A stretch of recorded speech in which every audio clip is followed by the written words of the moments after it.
Selamat pagi saudara-saudaraku sekalian. Salam damai sejahtera bagi kita semua. Pagi ini kembali kita berkumpul di rumah masing-masing untuk beribadah pagi ini kepada Tuhan. Biarpun saat ini kita berada di rumah masing-masing, tetapi kita ini orang-orang yang dipelihara oleh Tuhan, oleh kekuatan Allah. Oleh karena kita akan terus semangat, terus tetap kuat untuk beribadah kepada Tuhan. Sebab Dialah yang memberi pelindungan bagi kita semua. Sebelum kita mulai ibadah pagi ini, mari kita satukan doa kami. Tuhan Yesus, kami datang di hadapan-Mu Tuhan, untuk menaikkan doa kami Tuhan. Tuhan, pagi ini kami berkumpul di rumah masing-masing. Kami akan berdoa memuji-Mu Tuhan pagi ini. Kiranya kasih anugerah-Mu menyertai kami semua. Tuhan, biarpun ini kami laksanakan di rumah kami masing-masing, kami tetap kuat, tetap semangat, karena kami ini orang-orang yang dipelihara oleh kekuatan-Mu Tuhan, oleh kekuatan Allah. Terima kasih Tuhan, kasih anugerah-Mu, serta waktu yang Kau berikan pagi ini begitu indah. Oleh karena kami akan memuji-Mu, kami akan beribadah kepada Engkau Tuhan. Sebentar kami akan mendengarkan kebenaran firman-Mu Tuhan. Tuhan, firman-Mu lah yang akan menguatkan kami. Firman-Mu yang akan menyembuhkan segala penyakit kami. Biarlah kuasa Roh Kudus-Mu memimpin di setiap kehidupan kami. Sehingga apapun yang terjadi di setiap perkara-perkara di dunia ini, kami dapat kita lakukan dengan baik adanya. Terima kasih Tuhan. Berkati semua jemaat-Mu. GBD Kasih Manuel Kebayoran Lama pagi ini. Berkati juga hamba-Mu yang akan menyampaikan kebenaran firman. Pakai lebihan lagi, akan lebih dahsyat di masa akan datang. Terima kasih Tuhan. Terima kasih. Kami serahkan ibadah pagi ini hanya di dalam nama Tuhan Yesus Kristus. Haleluya. Amin.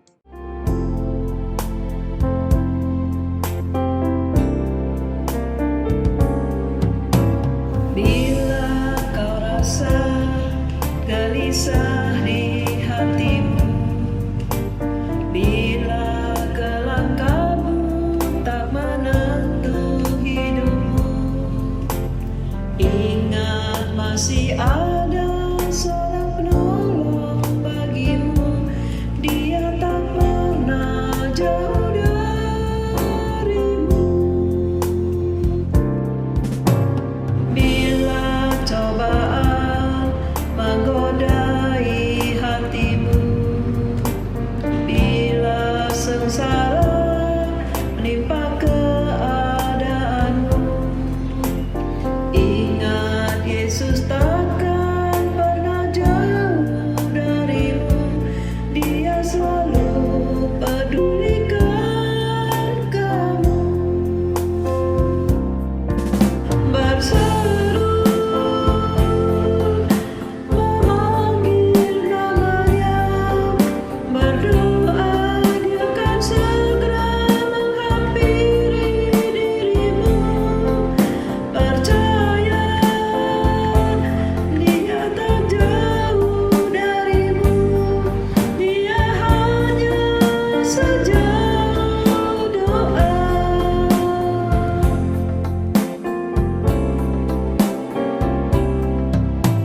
Bila cobaan menggodai hatimu, bila sengsara menimpa keadaanmu, ingat Yesus takkan pernah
Selamat pagi, saudara-saudara yang dipelihara oleh kekuatan Allah. Puji Tuhan, kembali pagi ini saya menyapa saudara di rumah. Saya percaya saudara semua dalam keadaan baik dan sehat. Semua ini telah terjadi oleh karena kasih dan kemurahan Tuhan. Puji Tuhan, walaupun telah beberapa bulan ini kita belum bisa beribadah di gereja, tetapi kita bersyukur kepada Tuhan lewat YouTube saudara bisa mendapatkan pelayanan firman Tuhan dengan baik. Puji Tuhan, pagi ini kita menyadari akan kehidupan kita oleh karena kasih dan kemurahan Tuhan. Kita ada sebagaimana kita ada bukan karena kekuatan dan kegagahan kita, tetapi semata-mata hanya oleh karena anugerah daripada Tuhan. Oleh karena itu, kita bersyukur kalau kita telah menjadi orang-orang yang percaya kepada Tuhan Yesus, karena kita mempunyai penolong di dalam kehidupan kita lewat kuasa Roh Kudus-Nya yang selalu menyertai di dalam kehidupan kita, yang selalu memberi kekuatan, yang selalu memberi penghiburan di dalam kehidupan kita oleh karena kuasa Roh Kudus. Puji Tuhan, walaupun kita masih beribadah di rumah, kita yakin apa yang kita lakukan dengan baik, dengan benar, dengan rasa takut kepada Tuhan dan hormat kepada Tuhan, maka Tuhan juga berkenan kepada kita. Puji Tuhan, pagi ini saya akan menyampaikan renungan firman Allah, dan saya beri judul, saya beri tema renungan firman Allah ini, hanya iman yang dihargai Yesus. Sekali lagi saya katakan, hanya iman yang dihargai oleh Yesus. Puji Tuhan, kita telah menjadi orang yang beriman kepada Tuhan Yesus, sehingga itulah yang dihargai dalam kehidupan kita. Jadi kita menyadari bahwa yang dihargai dalam kehidupan kita adalah percaya kita kepadanya. Puji Tuhan, oleh karena itu kita bersyukur kalau kita telah percaya kepada Yesus. Saya akan memberikan satu gambaran bagaimana ketika bangsa Israel hidup. Tidak semudah, tidak segampang apa yang kita lakukan pada saat ini. Ketika Allah akan datang kepada bangsa Israel, maka ada syarat yang harus mereka penuhi untuk datang kepada Tuhan. Hal ini dapat saya bacakan di dalam kitab Keluaran pasal yang ke-19 dari ayat yang ke-10 sampai dengan ayat yang ke-13. Saya bacakan ayat-ayat ini, demikianlah bunyi firman Tuhan. Keluaran 19 ayat yang ke-10.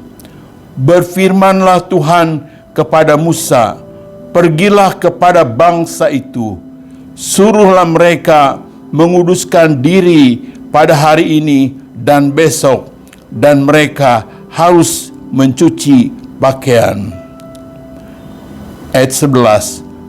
Menjelang hari ketiga, mereka harus bersiap, sebab pada hari ketiga Tuhan akan turun di depan mata seluruh bangsa itu di Gunung Sinai. Dari kedua ayat ini menjelaskan kepada kita ketika Allah akan datang kepada bangsa Israel di atas Gunung Sinai, saudara-saudaraku, tidak datang ke kemah-kemah mereka, tetapi datang di atas Gunung Sinai. Maka Allah minta kepada mereka, ada persyaratan yang harus mereka lakukan, yaitu dikatakan mereka harus membersihkan diri dan mencuci pakaian. Puji Tuhan, saudara-saudaraku, dari ayat-ayat ini kita mendapat satu pengertian.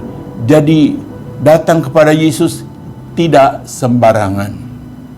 Dan ayat selanjutnya, dalam ayat yang ke-12, ketika Allah akan datang menghampiri bangsa Israel di atas Gunung Sinai, apa yang harus dilakukan lebih jauh? Dalam ayat yang ke-12 dikatakan, sebab itu haruslah engkau memasang batas bagi bangsa itu berkeliling, sambil berkata, jagalah baik-baik, jangan kamu mendaki gunung itu atau kena kepada kakinya. Sebab siapapun yang kena kepada gunung itu, pastilah ia dihukum mati. Kita melihat persyaratan selanjutnya, yaitu dalam ayat yang ke-12 dikatakan, gunung itu harus dibatasi, ya, harus diberi pembatas, saudaraku. Ya.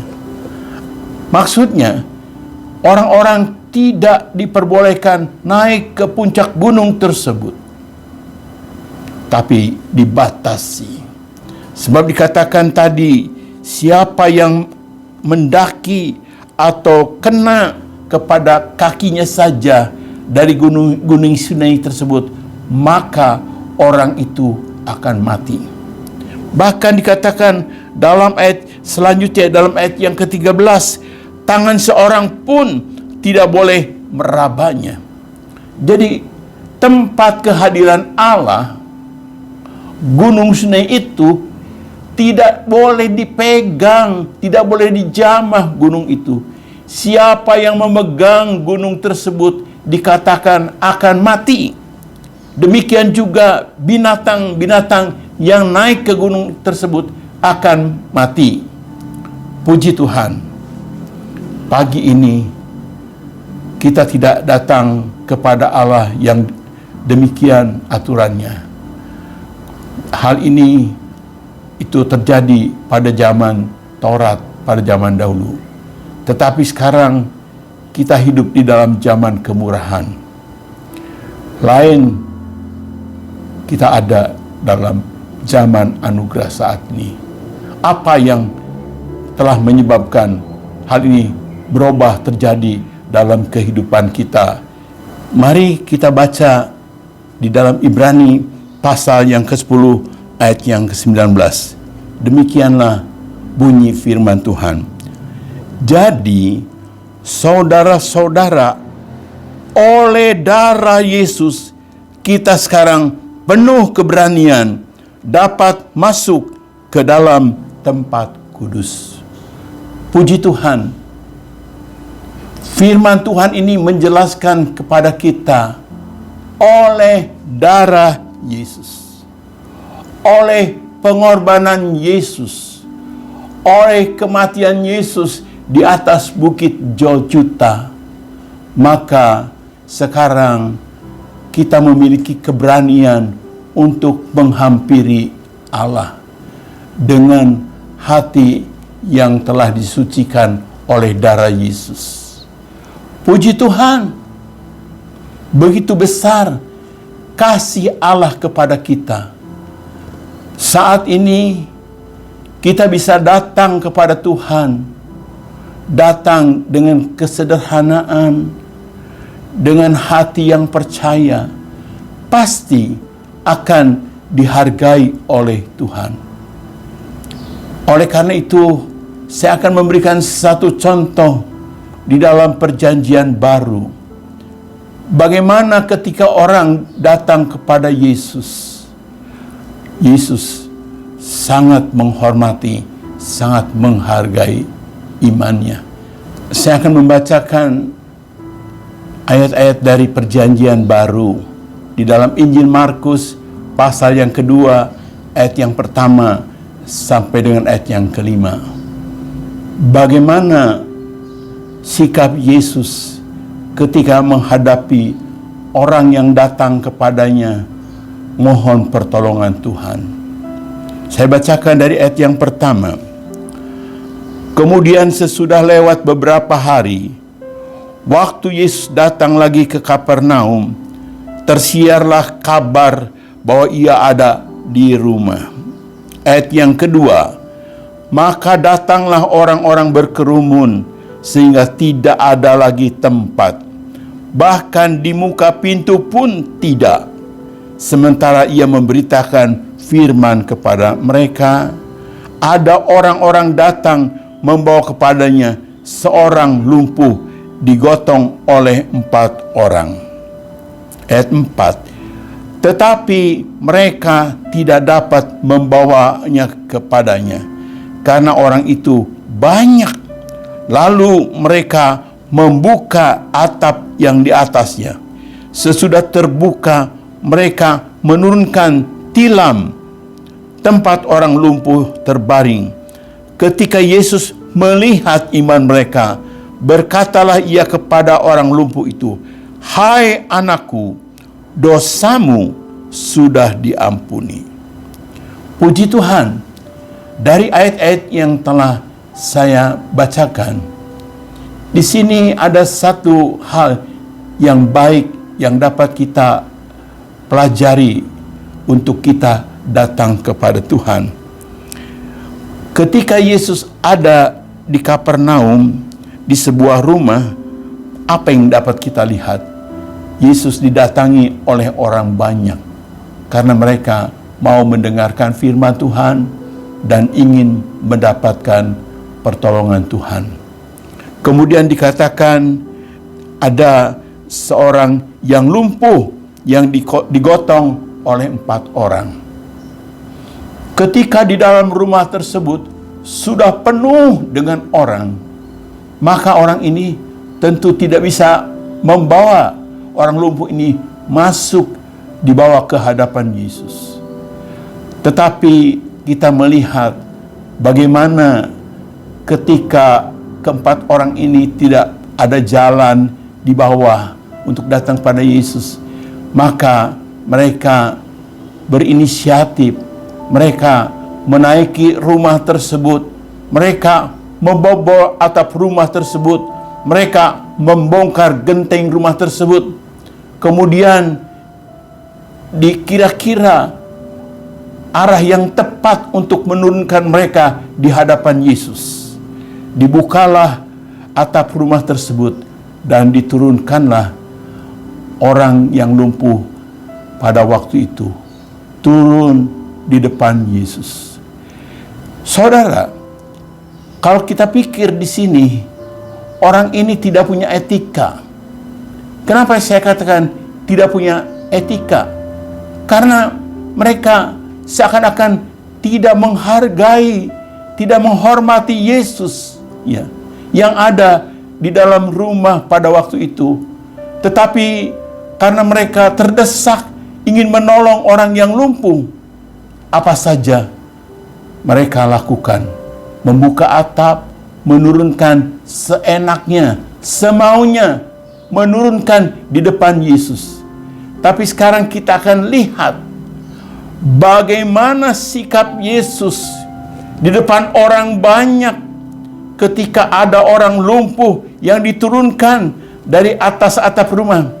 Apakah Yesus tersinggung? Apakah Yesus marah pada waktu itu?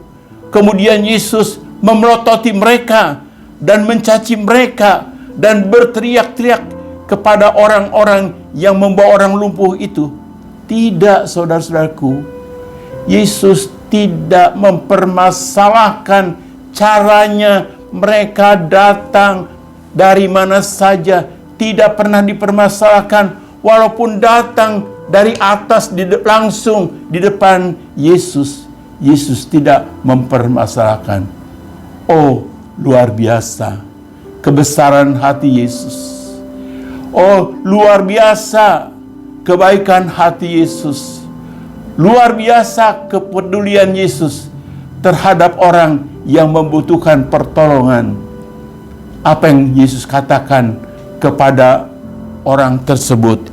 Di dalam ayatnya yang kelima, Yesus berkata kepada orang tersebut. Dalam ayat yang kelima, ketika Yesus melihat iman mereka, berkatalah ia kepada orang lumpuh itu. Perhatikan, ketika Yesus melihat iman mereka, ya, yaitu orang-orang yang membawa kepada Yesus, kemudian Yesus berkata kepada orang yang lumpuh tadi, dikatakan, "Hai anakku, dosamu sudah diampuni." Pertama, dosa mereka, dosa orang lumpuh itu diampuni. Baru sesudah itu terjadilah mujizat kesembuhan. Puji Tuhan, dari peristiwa ini memberikan satu pelajaran kepada kita. Jadi ketika mereka datang kepada Yesus, walaupun ya, datang dengan cara yang tidak pantas, tidak ada penghormatan pada waktu itu, tetapi karena keadaan pada waktu itu, mereka harus naik ke atas genteng dan menurunkan orang yang sakit. Dan Yesus tidak marah pada waktu itu.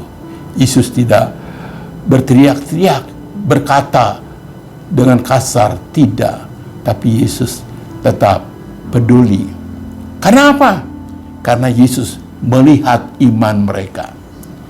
Karena Yesus melihat kesungguhan hati mereka untuk datang kepadanya. Karena itu caranya, walaupun menurut manusia aneh, menurut manusia tidak pantas, tapi buat Yesus bukan sesuatu masalah yang tidak dapat ditolong, tapi Yesus mau menolong. Karena itu Yesus katakan, ketika melihat mereka, iman mereka, Yesus berkata, "Anakku, dosamu telah diampuni." Dan terjadilah mujizat pada waktu itu di depan orang banyak. Ya, saya bacakan ayat selanjutnya, yaitu di dalam ayat yang ke-11 dan 12 dikatakan demikian. "Kepadamu kukatakan, bangunlah, angkatlah tempat tidurmu, dan pulanglah ke rumahmu." Dan orang itu pun bangun segera, mengangkat tempat tidurnya, dan pergi keluar di hadapan orang-orang itu, sehingga mereka semua takjub, lalu memuliakan Allah. Katanya, "Yang begini belum pernah kita lihat." Apa yang dapat kita lihat, saudara-saudaraku, di dalam ayat yang ke-11, Yesus berkata, "Bangunlah, angkatlah tempat tidurmu, dan pulanglah ke rumah." Jadi seketika itu juga orang yang lumpuh yang tadi diturunkan lewat atap mendapatkan pertolongan dari Yesus. Yesus berkata kepada yang lumpuh itu, "Bangunlah, angkatlah tempat tidurmu, dan pulanglah ke rumah." Dan orang itu pun segera bangun. Puji Tuhan, ada mujizat yang terjadi di rumah pada waktu itu di hadapan orang banyak. Sehingga apa yang kita lihat, orang ini mengangkat tempat tidurnya dan pergi keluar di hadapan orang-orang banyak. Sehingga semua orang yang melihat merasa takjub pada saat itu melihat kejadian ini. Karena apa? Datang dengan tidak berjalan, datang dengan digotong oleh orang, 4 orang, sekarang pulang menggotong tempat gotongan yang ditiduri pada waktu datang. Puji Tuhan, sehingga apa yang kita lihat di sini, mereka memuliakan Allah, meninggikan Allah. Puji Tuhan, pada pagi ini, saudara-saudaraku, seperti apa yang dikatakan dalam tema tadi, hanya iman yang dihargai oleh Yesus. Ketika orang lumpuh ini digotong oleh ke-4 orang, mereka datang dengan iman, mereka datang dengan percaya kepada Yesus. Walaupun harus membobol genteng, menurunkan dari atas dengan cara yang tidak pantas, tapi Yesus tidak mempermasalahkannya. Yesus hanya melihat iman mereka. Inilah yang kita lihat dalam kehidupan Yesus. Jadi mari kita datang kepada Yesus, datang dengan iman. Penampilan sekedar dalam hidup kita hanya di antara manusia. Tapi kalau kita datang kepada Yesus, kita harus datang dengan percaya. Karena dikatakan dalam Ibrani pasal 11 ayat 6, tanpa iman tidak mungkin orang berkenan kepada Allah. Orang yang mencari Allah, ia harus percaya bahwa Allah ada dan orang itu akan mendapat pahala dari Tuhan. Puji Tuhan, mari dalam kesempatan-kesempatan yang lain, kalau ada masalah, kita bisa datang kepada Yesus di mana saja. Di rumah saudara, di kamar saudara, di mana saja. Kalau saudara datang dengan percaya, pasti Tuhan akan datang dan mendengarkan dan mengabulkan permohonan doa saudara. Puji Tuhan, Tuhan memberkati. Biarlah lewat renungan yang saya sampaikan pada pagi ini, kita akan berusaha tetap menjaga iman kita untuk selalu kita gunakan untuk selalu datang kepada Yesus. Puji Tuhan, Tuhan memberkati. Mari saudara-saudara, kita akan berdoa bersama-sama. Bila ada di antara saudara yang membutuhkan pertolongan Tuhan, kesulitan, kesusahan, persoalan-persoalan yang tidak dapat diselesaikan oleh saudara, silakan saudara bisa mengangkat tangan saudara saat ini. Saya akan berdoa.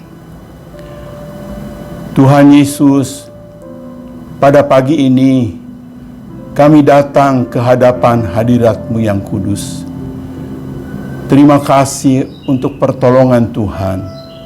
Kalau pagi ini kami bisa beribadah kepada Tuhan, walaupun kami lakukan di rumah kami masing-masing, kami percaya Engkau hadir Tuhan. Saat ini kami datang mohon kemurahan dan pertolongan-Mu. Mari Tuhan, tolonglah kami. Setiap masalah, setiap persoalan yang sedang terjadi dalam kehidupan kami. Oleh karena itu, kami mengangkat tangan kepadamu, membutuhkan jamahan-Mu Tuhan. Agar Tuhan menjamah, agar Tuhan mendengar setiap permohonan kami. Mari Tuhan, ulurkanlah tangan-Mu yang berkuasa. Tumpangkan atas tangan-tangan yang terangkat saat ini.